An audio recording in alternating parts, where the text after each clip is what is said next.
Assalamualaikum warahmatullahi wabarakatuh.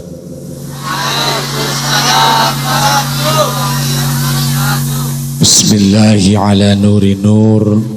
Alhamdulillahilladzi khalaqa nura wa anzala taurata ala jabali tur fi kitabikal mastur. Alhamdulillahilladzi bil ghina madhkur wa bil izzi wal jalali mashhur wa ala syarra'i wad dharra'i mashkur. Thumma alladhina kafaru bi rabbihim ya'dilun. Iyyaka na'budu wa iyyaka nasta'in. Ya hayyu ya qayyum la ilaha illa anta subhanaka inni kuntu minadh dhalimin. Subhanallahi walhamdulillahi wa la ilaha illallah wallahu akbar. Allahumma salli wa sallim ala sayyidina Muhammadin. Allahumma salli ala sayyidina Muhammadin. Allahumma salli ala sayyidina Muhammadin wa ala alihi wa sahbihi ajma'in. Amma ba'du. Hadratal mukarramin, para kiai, para asatid wal ustadzat, wabil khusus guru-guru kita, pimpinan Pondok Pesantren Az-Zakaria Al-Mukarram Kiai Haji Abdul Qadir Nawawi, Direktur Pesantren Az-Zakaria Al-Mukarram Kiai Haji Idham Khalik, Ketua Majelis Ulama Indonesia yang kami hormati, Ketua anggota Dewan dari DPD Bapak Haji Muhammad Syukur, Ketua Bapak Wakil Wali Kota Merangin yang kami hormati, para aparatur pemerintah, para kiai se-Kabupaten Merangin. Kita doain guru-guru kita biar panjang umurnya. Kita doain guru-guru kita biar sehat badannya. Kita doakan guru-guru kita biar manfaat ilmunya buat kita semua. Bapak-bapak, ibu-ibu wali santri dan juga santriawan dan santriawati, kita doain semuanya, mudah-mudahan kita yang hadir di sini termasuk ahlus surganya Allah Subhanahu wa ta'ala. Dan juga tukang sound system, kita doain biar panjang umur. Tukang sound system biar masuk surga sama sound-soundnya sekalian. Tukang keker juga yang matanya kedip sebelah. Karena kita syukur, ternyata kalau kita lihat semua yang ada di anggota badan kita itu jadi duit, Pak. Kalau kita mau manfaatinnya semuanya bakal jadi duit. Rambut dari mulai ujung rambut sampai ujung kaki itu jadi duit. Belum lagi kita pakai otak dah. Kita pakai yang ada aja. Rambut kita bisa jadi duit. Yang rambutnya cakep jadi iklan sampo. Jadi duit. Mata jadi duit. Tukang keker kalau kagak matanya bisa merem sebelah nggak bisa ngeker dia. Tukang syuting. Hidung jadi duit, mulut jadi duit juga. Bisa ngomong jadi duit. Tangan bisa jadi duit. Mulut juga bisa jadi duit. Polisi niup sempritan, prit, jadi duit. Tukang parkir tiup sempritan jadi duit. Tangan jadi duit, semua bisa jadi duit, bisa kita manfaatin. Kalau kita mau syukur, Tapi alhamdulillah DPD Jambi di sana orangnya selalu bersyukur. Mudah-mudahan Jambi berkah. Bapak Ibu hadirin jamaah yang dirahmati Allah Subhanahu wa taala, syukur kita panjatkan kehadirat Allah atas nikmat yang Allah berikan kepada kita. Pagi hari menjelang siang ini, dengan nikmat Allah kita bisa berkumpul di haflah ini, yang mudah-mudahan kumpulnya kita menjadikan suatu sebab kumpulnya kita nanti di surganya Allah Subhanahu wa taala di bawah bendera la ilaha illallah Muhammadur Rasul. Karena Pak, mohon maaf, di surga itu cuma ada satu bendera. Di surga nggak ada bendera partai, di surga nggak ada bendera ormas, di surga nggak ada bendera faham, di surga nggak ada bendera yang lain. Yang ada di surga cuman bendera la ilaha illallah Muhammadur Rasulullah. Apapun partainya, apapun ormasnya, apapun alirannya, apapun pahamnya, jika dia bersatu dengan di bawah naungan la ilaha illallah, maka semua akan bertemu dengan kita di surganya Allah. Jadi kalau orang Islam kalau masih ngucap la ilaha illallah pasti ketemu kita di surga. Beda dengan orang kafir, kalaupun dia baik, dia dermawan, karena dia nggak mengucap la ilaha illallah, nggak akan pernah bersama dengan kita nanti di surganya Allah. Hati santri ini kita doain semuanya biar pada benar, biar jadi anak yang soleh. Amin. Ngapa? Susah bang, emang nggak kedengeran ya? Suara saya kedengeran nggak? Kalau kedengeran kenapa nggak mau amin? Jangan takut Mang Santri di pesantren, jangan takut. Tadi Pak Abdul Syukur Muhammad Syukur udah bilang, saya doain yakin pasti insya Allah nanti jodoh kalian pasti perempuan. Jangan takut. Saya turun goyang-goyangan mbak ini. Alhamdulillah ini santri banyak, biar pada jadi kiai, biar jadi orang bener.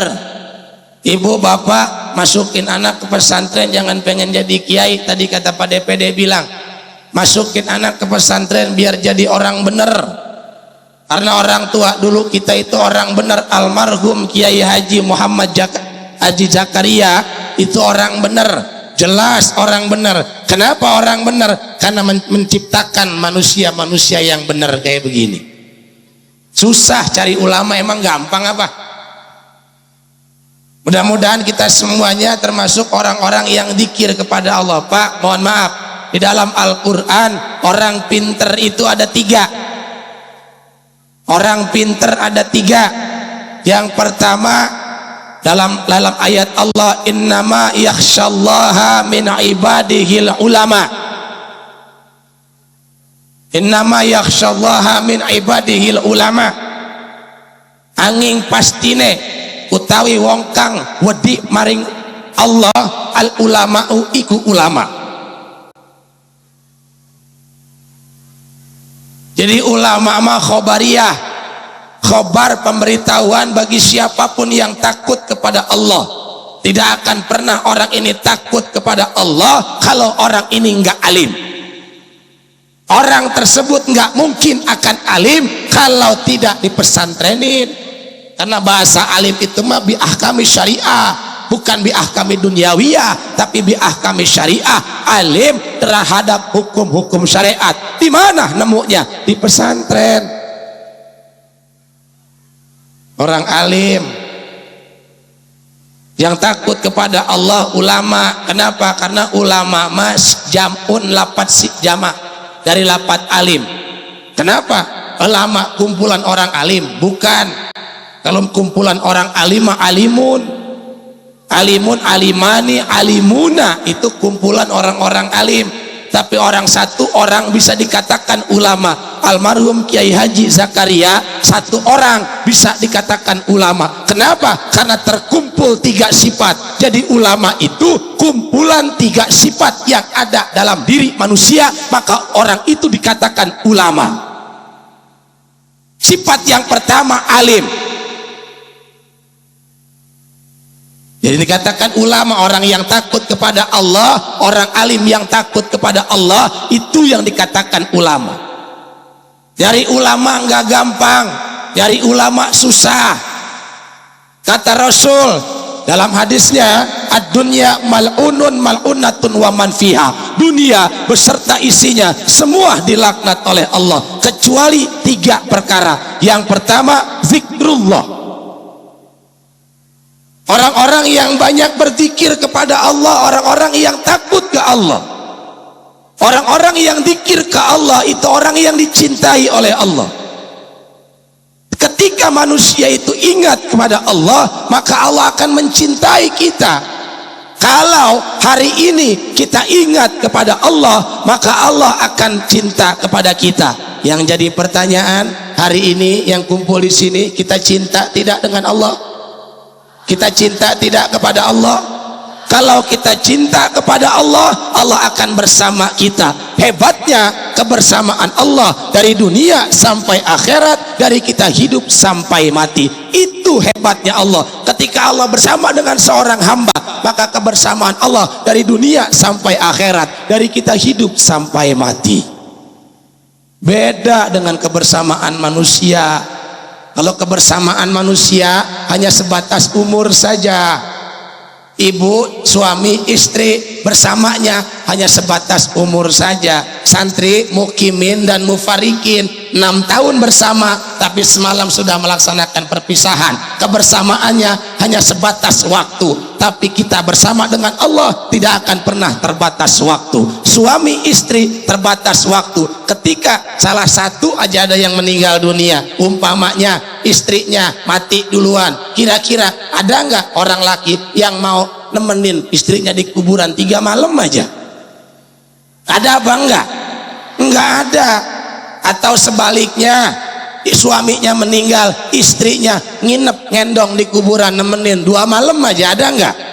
Padahal semasa hidupnya berjanji, waktu dia masih baru pengantin berjanji seia, sekata, senada, seirama dalam cinta.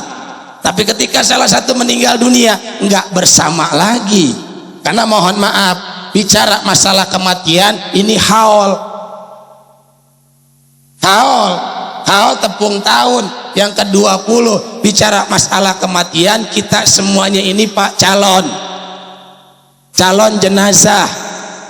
Tapi walaupun calon Pak, jangan takut nggak jadi, pasti jadi. Kalau anggota dewan ada yang jadi, ada yang enggak. Kalau calon lurah ada yang jadi, ada yang enggak. Tapi kalau namanya calon jenazah pasti jadi. Nggak perlu nyebar pamflet, nggak perlu pasang baleho, nggak perlu kampanye, insya Allah jadi semuanya. Begitu kita meninggal dunia, diumumin dah tuh di DKM, di masjid, di musola, di mana-mana diumumin. Kata DKM, innalillahi wa inna ilaihi rajiun, telah berpulang ke rahmatullah Bapak Anu bin Anu. Saya pernah ditanya, Kiai, kenapa sih kalau orang meninggal dunia dibilangnya pulang ke rahmatullah? Saya jawab, sebab pulang ke rahmatullah beda sama pulang ke rumah sendiri. Bedanya, kalau pulang ke rahmatullah mah pakaiannya khusus, kain putih, kaki diikat, tangan sedekap, mata merem, mulut mingkem, nggak boleh cengar-cengir, nggak boleh. Pulang ke rahmatullah mah harus diantar, nggak boleh pulang sendirian. Pulang ke rahmatullah mah harus digotong, nggak boleh naik ojek. Ada yang pulang ke rahmatullah naik ojek, bang lu antar ke kuburan sana? Nggak ada. Itu bedanya. Bukan masalah kematiannya, karena semuanya sudah pasti. Yang kita minta mati kita dalam keadaan husnul. Emang gampang? Susah. Kita pengen mati dalam keadaan baik. Kita minta mati dalam keadaan husnul khotimah. Mati caranya satu, mati yang baik caranya satu, cirinya empat. Caranya satu, cirinya empat. Caranya supaya kita mati dalam husnul khotimah, caranya man saba ala syai'in saba alaih. Orang yang membiasakan terhadap sesuatu, maka dia akan terbiasa atasnya. Kalau kita biasa zikir, maka kita akan dimatikan dalam keadaan zikir, dan kita mudah untuk mengucapkan kalimat zikir. Kalau kita biasa ngaji, maka kita akan dimatikan dalam keadaan ngaji. Kalau kita biasa hadir di majelis taklim, maka kita akan dimatikan dalam majelis taklim, di hadirnya kata. Kalau kita biasa lagi main remi, ya matinya dalam keadaan main remi. Kalau kita biasa mabok, oplosan, ya biasa matinya dalam keadaan mabuk. Bagaimana keadaan kebiasaan kita? Itu cirinya man saba ala syai'in saba alaih. Orang yang terbiasa membiasakan sesuatu, maka dia akan terbiasa atasnya. Yang kedua, cirinya empat. Itu cirinya empat. Ciri orang yang matinya baik itu cirinya empat. Yang pertama, jidatnya agak keringetan. Yang kedua, matanya merem. Yang ketiga, mulutnya mingkem. Yang keempat, hidungnya rada megar. Jadi kalau kita belum tahu mati kita, caranya mumpung kita masih hidup, latihan megar-megarin hidung aja. Kiai, emang ada orang, semua juga orang matinya merem? Ada yang matinya melotot, yang matinya mingkem, yang matinya mangap juga ada. Emang ada orang yang matinya mangap? Ada. Yang matinya melotot? Banyak. Saya pernah di suatu tempat, saya nggak sebut namanya, ada orang mati. Saya kalau orang meninggal dunia, kalau bahasa saya mah ngelayat. Di sini apa? Sama, ngelayat juga. Kan kalau orang meninggal dunia kita ngelayat biasanya kan orang ibu-ibu pada baca Yasin, tahlil kan. Begitu saya datang ke rumah mayat, itu ibu-ibu banyak banget di ruangan tamu lagi baca Yasin. Akhirnya saya duduk aja di teras. Begitu lagi saya duduk, abangnya tuh mayat nyamperin saya. Assalamualaikum Kiai. Waalaikumsalam. Kiai, kenapa nggak masuk? Saya mau masuk, tadi ibu-ibu banyak banget lagi baca Yasin. Kiai, katanya adik saya ini. Iya, kenapa adik lu? Adik saya mati Kiai. Iya, gue tahu adik lu mati, mendakan gue ngelayat juga adik lu mati. Bukan begitu Kiai, maksudnya adik saya matinya matanya melotot, mulutnya mangap. Kata saya belum mati kali. Udah mati. Terus maksudnya bagaimana? Kiai punya nggak doanya supaya adik saya matanya merem, mulutnya mingkem? Ada, saya bilang. Cuman tadi saya mau masuk, ibu-ibu banyak, makanya saya diam-diam aja sini. Kata abangnya, Kiai masuk aja, dan ntar juga Kiai masuk. Ibu-ibu pada minggir semuanya. Begitu saya masuk, biasanya kalau orang mati, Pak, mohon maaf, mukanya ditutupin pakai kudungan. Benar. Begitu saya buka kudungannya, subhanallah rabbal baraya, itu mayat matanya melotot, mulutnya mangap. Mulutnya mangap. Ini pelajaran buat kita, apalagi santri. Kalau kita punya saudara, punya tetangga mati dalam keadaan mata melotot, mulut mangap, sama kita bacain takbir 3 kali. Begitu saya lihat matanya melotot, mulutnya mangap, saya bacain takbir 3 kali. Bismillahirrahmanirrahim. Allahu Akbar, Allahu Akbar, Allahu Akbar. Begitu saya buka, matanya masih melotot-melotot juga. Kata saya, ini ibu-ibu berisik banget sih, jadi nggak khusyuk saya baca doanya. Kata ibu-ibu, iya dah Kiai dah baca sekali yang benar, yang khusyuan bacaannya. Padahal saya malu juga, Bu. Nah Kiai doanya kagak manjur. Akhirnya ibu-ibu diam semuanya. Saya baca doa yang tadi, Bismillahi Allahu Akbar, khusyuk saya. Allahu Akbar, Allahu Akbar. Dalam hati saya ngomong, merem ngapa merem? Lu kagak merem, gue yang malu ini. Akhirnya begitu saya baca doa takbir 3 kali, begitu saya buka, alhamdulillah, masih melotot-melotot juga. Akhirnya ya bodoh menanan dah, melotot ya melotot, saya bungkus, saya mandiin, saya kubur, kagak protes dia. Pas malam ketujuh abangnya datang lagi ke rumah saya. Maksud abangnya ngundang saya buat takziah malam ketujuh sekalian isi tausiah. Begitu abangnya datang ke rumah saya tanya, "Bang, bagaimana itu urusan adek lo?" Maksud kiai bagaimana? "Itu adek lo malu-maluin gua aja. Gua sampai gerah-gerah, gua baca takbir kagak merem-merem matanya." Apa kata abangnya? "Kiai, bukan salah kiai, bukan salah doanya. Lantas yang salah adik saya." "Salah kenapa?" "Adik saya mati, punya salah sama emaknya, punya salah sama ibunya, belum sempat minta maaf, adik saya udah keburu mati." Lah sepi amat ya, iseng aja. Punya salah sama orang tuanya, sama ibunya, belum sempat minta maaf, udah keburu mati. Makanya bang, yang pada masih punya orang tua, sama orang tua ibu terutama kudu bakti. Karena kalau ibu sudah ngedoa laisa lahu hijab, tidak ada lagi hijab. Seorang ibu ketika mendoakan anaknya dikabul oleh Allah nggak pakai hijab. Kenapa? Karena makhluk yang paling sayang dengan anaknya adalah ibu-ibu. Oh, ibu-ibu mama kemana-mana juga ingat sama anak. Acara apa juga ibu-ibu mah ingat sama anak. Makan di mana-mana ingat sama anaknya. Makan di luar ingat anak. Emang kalau orang laki begitu? Kagak, orang laki mah. Lakinya orang laki mabuk pergi makan di warung nasi. Lauknya pakai lauk ayam, pakai lauk daging. Istrinya di rumah makan sama ayam, sama kadang-kadang sama kucing. Ditemenin sama kucing. Nggak inget orang laki sama anaknya. Tapi perempuan, ibu, manusia yang paling ingat sama anaknya. Makanya liatin aja ibu-ibu mah kemana-mana juga arisan, kondangan, tahlilan, acara maulid, acara Isra Mi'raj, tasnya gede-gede banget.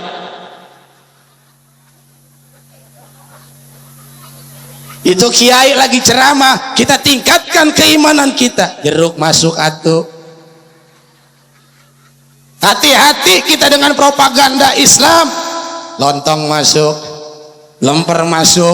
Kata tetangganya, buat apa itu? Buat anak gua, pakai nanya lagi. Ibu, makanya ketika ibu berdoa laisa lahu hijabun, tidak ada hijab untuk anaknya. Yang kedua, orang yang dicintai oleh Allah Subhanahu wa taala, ulama. Yang tadi saya bilang ulama kumpulan satu orang punya sifat ulama. Yang pertama, innama yakhsyallaha min ibadihil ulama. Manusia yang takut kepada Allah, innama lil hasyr. Orang yang takut sedikit, beberapa orang, sekelompok orang yang takut kepada Allah dikatakan ulama. Nggak harus dari pesantren kalau dia alim, tapi tidak bisa alim kalau bukan dari pesantren. Yang kedua, Robbani. Orang pinter yang kedua Robbani, Robbi Ribbiyuna. Walakin kunu Robbaniyina bima kuntum tu'allimuna al-kitaba wa bima kuntum tadarusun. Tapi mereka adalah orang-orang yang robbani, orang-orang yang mau ngurus, orang-orang yang memperhatikan umatnya terhadap bima kuntum tu'allimunal kitabah, terhadap sesuatu yang mereka peroleh dari kitab. Makanya ulama kerjaannya pengajar. Di pesantren ngajar, di majelis taklim ngajar, di masyarakat. Itu tugas ulama, tapi bukan sekedar ngajar. Wa bima kuntum tadarusun. Mereka orang yang mau belajar dan mereka yang mau belajar, yang mengajar dan belajar, mengajar, belajar, mengajar, belajar. Itu Itu tugas ulama. Kenapa? Karena yang namanya belajar nggak ada batas waktunya. Rasul begitu selesai pengajiannya, selesai wahyunya, dicabut oleh Allah Subhanahu wa Ta'ala. Artinya meninggalnya kita itu batas kita belajar. Jadi kalau ulama mah belajar sama ngajar, ngajar dia belajar, ngajar belajar. Jangan cuman mau ngajar doang, belajar kagak mau. Bukan ulama itu namanya. Apalagi baru jadi ustadz doang, ngaji kagak mau, maunya ceramah dia demen, omongannya pengen didengerin, ngajar dia seneng, ngajinya nggak mau. Itu namanya ustadz PA. Gak ada. Yang ketiga, ulama yang bersifat konsultan. Ulama yang bersifat konsultan, ulama yang berhak memberikan fatwa. Mana ulamanya yang memberikan fatwa? Ulama yang ahla dzikri. Fas'alu ahla dzikri in kuntum la ta'lamun. Itu ulama yang ahlu dzikir, ulama yang konsultan, bertanya kepada ahlu dzikir, bertanya kepada ulama yang ahlu dzikir, bertanya jangan kepada orang alim, tapi bertanya kepada ulama, minta fatwa kepada ulama, bukan pada orang alim. Kenapa? Karena orang alim sekarang banyak, tapi ulama yang sedikit. Di Indonesia pesantren di mana-mana, setiap tahun mengeluarkan orang-orang alim. Institut Agama Islam setiap tahun mengeluarkan ribuan sarjana-sarjana alim, sarjana-sarjana muslim. Tapi semakin banyak orang yang keluar dari sarjana, semakin banyak orang alim. Dari dulu sampai sekarang kita nggak pernah akur. Kita lihat aja dah. Dulu Pak, mohon maaf, waktu organisasi itu belum banyak, cuman ada dulu itu Nahdlatul Ulama sama Muhammadiyah. Nahdlatul Ulama sama Muhammadiyah. Nahdlatul Ulama NU, kalau Muhammadiyah MU. Jadi NU dengan MU, tapi NU dengan MU dulu mah akur. Dulu waktu zamannya belum rame, di kita itu ada seorang alim ulama, Buya Hamka.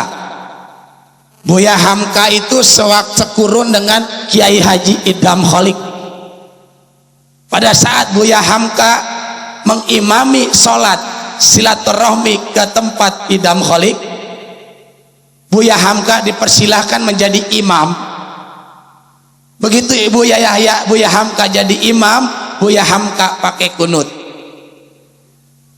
Ditanya sama muridnya, ya Syekh, bukankah Syekh memfatwakan kalau kita nggak pakai kunut? Apa jawab Buya Yahya?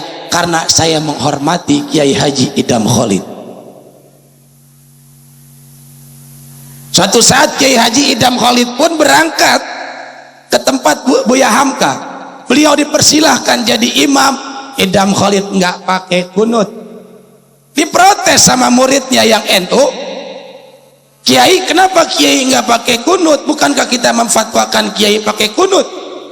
Kata Kiai Haji Idham Kholik, karena saya menghormati Buya Hamka. Saling hormat, walaupun berbeda, tapi tetap dinamis, tetap realistis, tetap agamis. Mereka berbeda, tapi mereka tetap berjalan. Nih, kenapa? Karena jadi ulama kiai susah.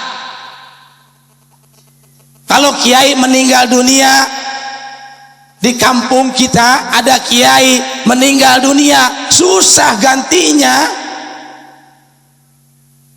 Belum pernah ada pemilihan kiai. Pemilihan anggota DPR banyak, pemilihan lurah ada, pemilihan RT RW ada, tapi pemilihan kiai belum pernah ada. Umpamanya di kampung kita kiai meninggal dunia, kata RW, kata DKM masjid, kita kumpul warga, kumpul, berhubung kiai kita sudah meninggal dunia, maka nanti malam kita adakan pemilihan kiai. Suara terbanyak pertama kita angkat menjadi kiai, suara terbanyak kedua kita angkat menjadi ustadz. Kenapa ada bedanya? Sebab ada bedanya antara kiai dan ustadz. Kalau kiai mah istrinya 2, kalau ustadz istrinya baru 1. Yang istrinya 3 Syekh Puji, yang istrinya 4 eyang subur. Susah kiai, nggak gampang. Dulu Pak, mohon maaf Bang, waktu kita masih baru-baru pesantren, kata kiai kita lihat mahfuzat, al ilmu nurun, ilmu adalah cahaya, ilmu adalah cahaya. Orang yang punya ilmu sama dengan orang yang bawa cahaya. Bodoh gelap, kita kalau bodoh gelap hukum, gelap syariat, gelap hukum, gelap agama. Jangankan gelap hukum, gelap agama, gelap kita malam hari, lampu mati 1 jam aja udah susah kita. 1 jam mati lampu, ada piring-piring ketendang, ada gelas-gelas ketendang, anak kecil lagi tidur keinjak lehernya ngek aja. Ya, gua kata maaf kali empuk-empuk. Kenapa? Gelap. Zaman dulu waktu orang belum pada punya WC. Kalau sekarang kan orang di rumahnya udah pada punya WC. Kalau zaman dulu kan orang jarang yang punya WC. Mohon maaf, karena nggak ada WC, kita dulu BAB sembarangan. Di jalan jadi, di kebun jadi, di mana saja dulu mah karena nggak ada WC. Posisi gelap, kita lagi lewat kan, kalau kaki kita nginjak sesuatu, hati kita ngomong Pak. Begitu kita lagi jalan nginjek, kayaknya gue nginjek tai ini. Mohon maaf, kayaknya gue nginjek tai. Kondisi gelap, karena kita bawa senter, bawa lampu, tinggal kita senterin aja. Oh iya, tai. Lah kan tinggal kita cuci. Coba posisi gelap, kondisinya nggak ada penerangan, begitu kita nginjek, kayaknya gue nginjek tai. Karena kita nggak bawa senter, kan mau nggak mau kita pegang Pak. Empuk-empuknya sama dia ini. Karena kita masih penasaran, lah kan kita cium, baunya si dia ini. Untung kita kagak jilat. Coba kalau kita jilat, siapa sepet banget ini. Kenapa? Bodoh.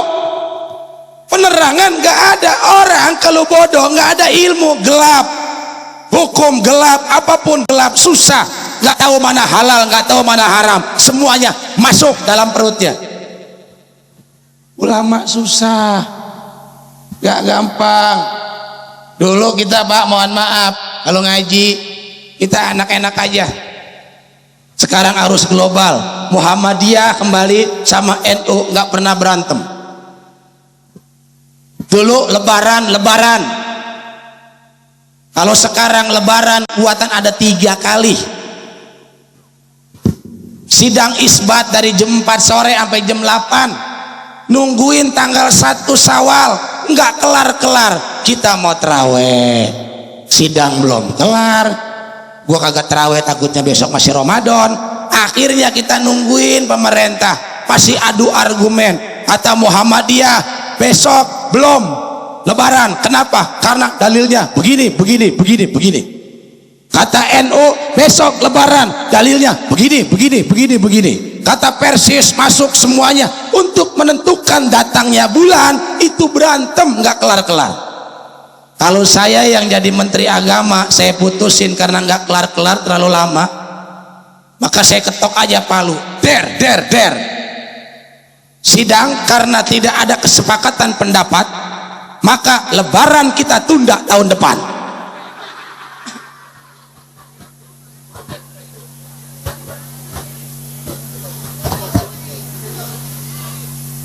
Makanya tahun besok mau usul saya, yang mengadakan sidang isbat jangan orang laki, orang perempuan. Orang laki minggir, ngeribetin, nggak kelar-kelar sama orang laki. Kenapa harus wanita? Sebab wanita yang tahu pasti kapan waktunya datang bulan.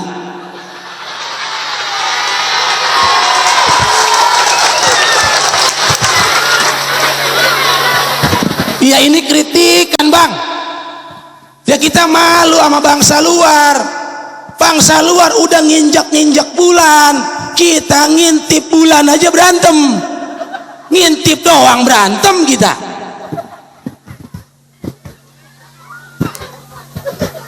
Lah kan kita ada dua, dengan jalan hisab dengan jalan ru'yah boleh.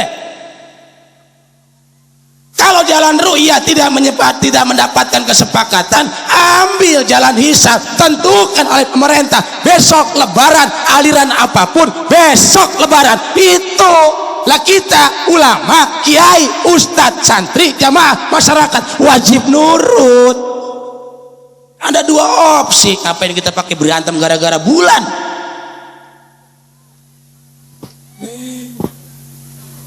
Memang susah sekarang ulama, kiai banyak. Mohon maaf, dulu nggak ada yang berantem. Ini mah tempo-tempo kita lebaran ada dua, lebaran pemerintah hari Kamis, yang bukan ditentukan oleh pemerintah, ada yang lebaran hari Rebo. Rebo lebaran, Kamis lebaran. Kalau hari Kamis ketentuan pemerintah, berarti hari Kamis lebaran negeri. Yang bukan ditentukan oleh pemerintah berarti lebaran swasta. Ada yang tanya, Kiai, kalau saya bukanya hari Rebo tapi lebarannya hari Kamis, saya bilang itu swasta bersubsidi.